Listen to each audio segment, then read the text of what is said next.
While third-person games can exist in many different genres, 2020 seemed a particularly good year for games in third person. Hi folks, it's Falcon, and today on gameranx, the 10 best third-person games of 2020. Starting off with number 10 is Assassin's Creed Valhalla. Now, this has been one of the biggest and more ambitious of the Assassin's Creed games of all time, but it's also given us some of the more interesting views. Honestly, while we have seen England before in an Assassin's Creed game, we haven't seen it like this with the mixture of city, wilderness, etc. It's really just a beautiful game. It also manages to actually do some good stuff with the narrative that keeps it pretty interesting throughout. There's some repetitive tasks in this game. However, as an outgrowth from Origins and Odyssey, this is really kind of a logical step, and I think really did a great job. I really enjoy this game.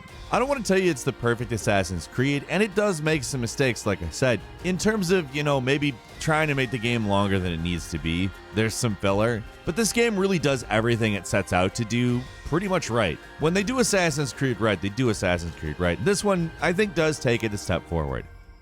At number 9 is Immortals Fenyx Rising, and if you want to talk about the pleasant surprise of the year, this is probably the best open world game that Ubisoft has put out for the last, several years. And it came off as kind of a ripoff of Breath of the Wild. Like, in part, that was a little bit why I was interested. I was like, are they going to do Breath of the Wild aesthetics with Assassin's Creed Odyssey mechanics? And it's kind of that, but it's also kind of not. Like, it borrows heavily from Breath of the Wild, but it also brings a lot of other stuff to the game that is just like completely different. It does actually incorporate a lot of stuff we've seen in recent Assassin's Creed games, but it's got like kind of a sense of humor to it. And well, in terms of combat, like, it's a really well-made game. It has much more specifically RPG style character progression. You got skill trees, and the combat, I feel, kind of dwells somewhere between Breath of the Wild and really, it's obvious, Assassin's Creed. There's a little bit of kind of Dark Souls-ish feel to it,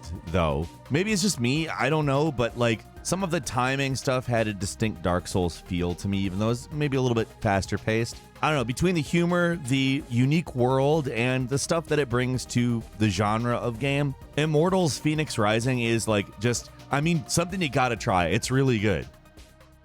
At number 8 is Dragon Ball Z Kakarot, which is a third-person retelling of basically the Dragon Ball Z story. It, in many ways, is both an RPG and a fighting game. Probably easiest to categorize as an action RPG, but the fighting really comes off a little bit more like a fighting game, given the series' roots. And I think that it's a really good embodiment of what Dragon Ball Z really is about. Also, it looks great. It really comes off with the entire Dragon Ball presentation. And frankly, even though some of this game is a kind of fillery, the way they do leveling up and basically make it so that you're grinding is completely different, as in you shouldn't do it. It kind of makes up for the filler parts of it, in my opinion. And also, some of the filler stories from the Dragon Ball Z franchise are told with such love that it's really enjoyable too. That's me, it's personal taste. But of course, Dragon Ball Z Kakarot is just like probably one of the better Dragon Ball Z games that has ever been.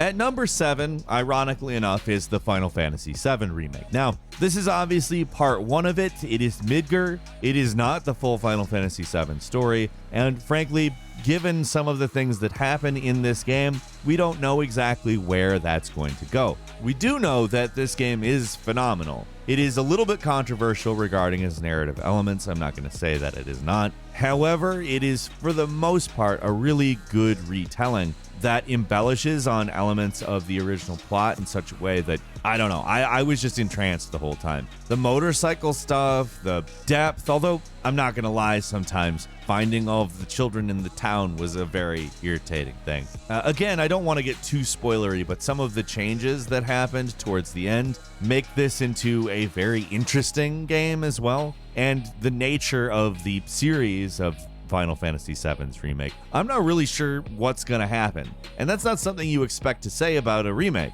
especially one that you're fond of and was happy with by the time you got through the experience. So, I gotta hand it to Nomura and company. And number 6 is Genshin Impact, a free-to-play action RPG that takes a lot of cues from Legend of Zelda Breath of the Wild, but really brings you to a story that is basically nothing like that. It's also very anime looking, which nothing wrong with that. Very vibrant, very cool, interesting world. It's the kind of game where if you had told me this would exist 20 years ago, I'd have laughed at you. A free game that you play online with up to 3 other people that basically is like a big budget Breath of the Wild type game that does have its own narrative that's actually worthwhile to go through. Honestly, like, it's kind of shocking, and it's a good game. Is it necessarily like perfect on the level Breath of the Wild is? Is it something that would fit in with Nintendo's core mission? I don't know. But it's also not a Nintendo game and manages to be this good, while closely resembling a Nintendo game, which is frankly impressive. I don't really describe this as a ripoff of Breath of the Wild, although it's very clearly inspired by it. And while there are plenty of people who probably would, I think it's a worthwhile game that I enjoyed a lot.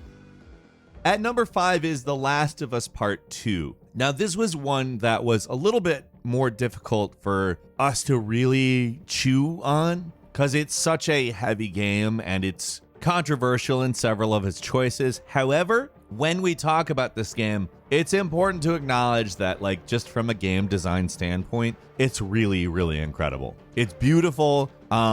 Again, not everybody has all of the same opinions on the narrative, but that's, I think, healthy. I would like it if we had more stories in which we all argued about how it went, rather than stories that are sanitized and kind of everybody's just happy about it. I can probably like a game and not particularly love the story. However, I was good with the story in this one. If the story wasn't to your taste, I mean, I have no criticisms for you. It is definitely a divisive game. But mechanically speaking, I think it is pretty rock solid, designed very well, and does a damn good job.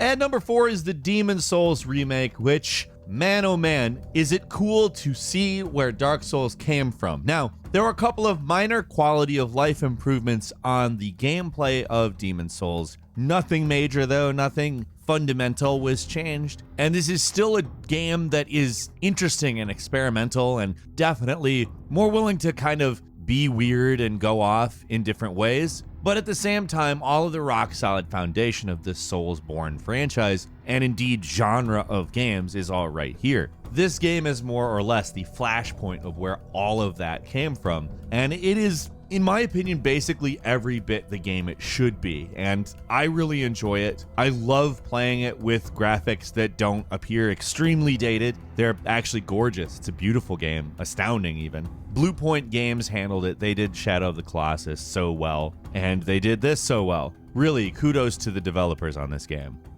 At number 3 is Spider-Man Miles Morales, which continues the story from the DLC of PlayStation 4's Spider-Man. Like, do we need to even talk about why this works so well? It largely keeps the gameplay from the original Spider-Man title, and as far as I'm concerned, if we're talking about third-person games and aren't talking about that, I don't know what we're doing. Because frankly, as far as third-person games go, it's easily the best version of swinging around as Spider-Man that we've seen in a video game. But just having done that well makes it miles ahead of a lot of other third-person games. Also, combat is great, it's frenetic. Story is, I mean, there's interesting elements added to it, but it's very similar in structure, at least, to the main Spider-Man game. However, it is condensed a little bit and really seems to have a lot of momentum, and I think that that's actually a big plus about the Miles Morales version. It's kind of all killer, no filler, and it really moves along. And again, you have all the incredible Spider-Man gameplay. What could you possibly not like about Miles Morales?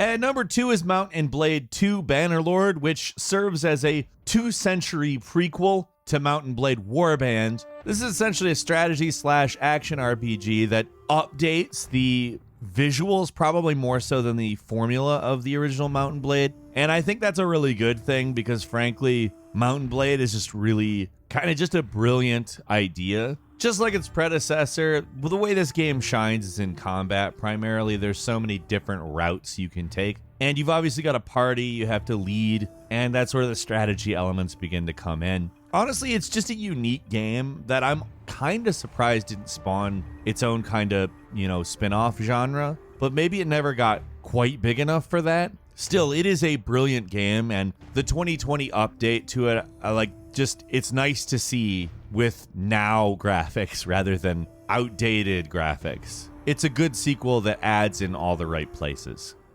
And at number 1 is Ghost of Tsushima, which is, by the way, you could call it a samurai simulator, you could call it the Way of the Samurai as a video game, you could call it the quintessential samurai game. I don't know what you want to call it, but wow, is it a good game. And that's not just in terms of like any one aspect of it. You could look at it and say, wow, the graphics in this game are incredible. You could say, wow, the combat in this game is incredible. Wow, the stealth in this game is incredible, etc., etc. But no one aspect of the game stands out and kind of takes the spotlight from another. It's such a well-balanced and enjoyable experience. Just going around the island of Tsushima and developing your samurai skills, learning the way of the ghost, and also eschewing a few conventions that are very present in third-person action RPG open worlds. This is just a pretty and also really well-developed game. And I don't mean developed as in the work of developing a video game. I mean plot development, world building, etc.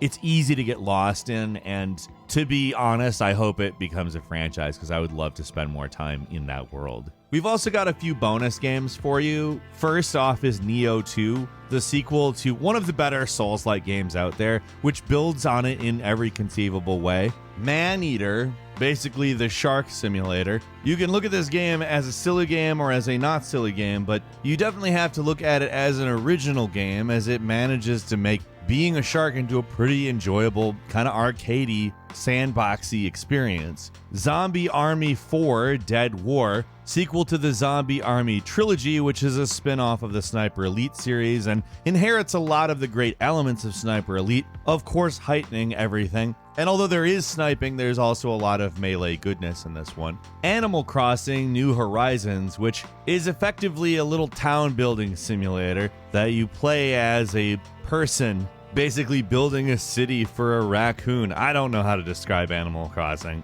I mean, maybe I do. That seems like that was accurate. It's fun either way. Kingdoms of Amalur Re-Reckoning, which is an action game that never really got its chance. It was kind of an all-star project built by a guy who had a whole bunch of money and for whatever reason just didn't get the attention it needed. It's a great game though. It's an action RPG, definitely worth playing. The Resident Evil 3 remake, which continues the goodness of the Resident Evil remake series. Honestly, Capcom's done such a great job remaking their old games, as well as introducing new sequels. They are the company that Konami wishes they were. Or maybe doesn't wish they were, I don't know. Capcom rules though. And finally, Yakuza Like a Dragon, which is the latest game in the Yakuza franchise and just totally upends everything. I kind of hope Like a Dragon becomes its own series instead of being a total change for the series, because I think it's a different enough game that I would play more games like it. It is a traditional turn-based RPG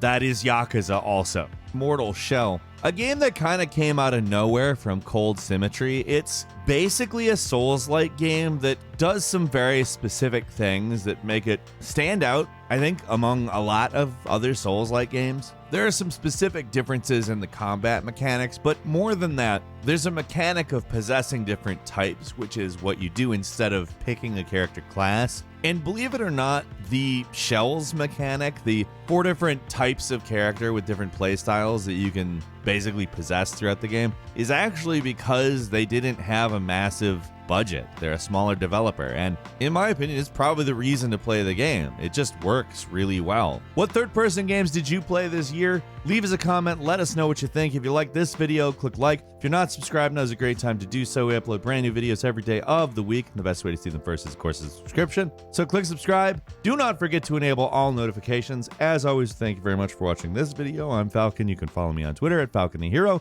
and we'll see you next time right here on GameRanx.